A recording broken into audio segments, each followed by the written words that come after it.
Let's bring in NASA scientist, air quality expert Ryan Stauffer. He joins us. Let's put it into scope for folks. This has basically been an unprecedented plume of smoke for New York City and the eastern U.S. People who've never cared about smoke particles before are all of a sudden leaning in. Ryan?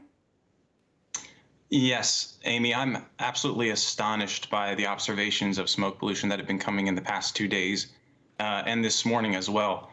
You know, when we think about the last 25 years or so, the only event that comes anywhere close to what we're experiencing this week happened on July 7th and 8th of 2002 under very similar setup where there were wildfires in Quebec and the smoke was funneled directly into the Northeast and Mid-Atlantic U.S. But the observations that are coming in this week are head and shoulders above what we experienced back in 2002. So this is truly unprecedented. It's truly unprecedented even when we compare every 4th of July. You know, air quality scientists are looking at the effects of PM 2.5 from fireworks smoke. Again, this event head and shoulders above anything like that we've experienced. You're a meteorologist who studies air quality.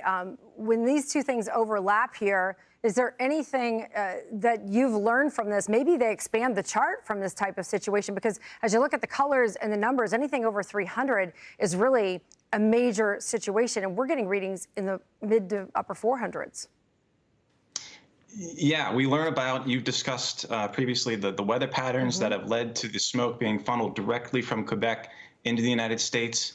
We're learning things about how smoke and the particle pollution travels along topography. For example, there's a lot of valleyways, especially in Pennsylvania, where some of the highest values have been recorded. In fact, a station in Bethlehem, Pennsylvania had a 24-hour average air quality index of over 300 yesterday. That's the hazardous category. That's not even code red or code purple. It's code maroon. Truly unprecedented. I've never seen anything like it in the eastern United States. We're going to be in touch with you. NASA scientist and air quality expert Ryan Stauffer. We're out of time, but Fox Weather wants to know more, so we will be in touch. Thanks for joining us. Thank you very much for having me.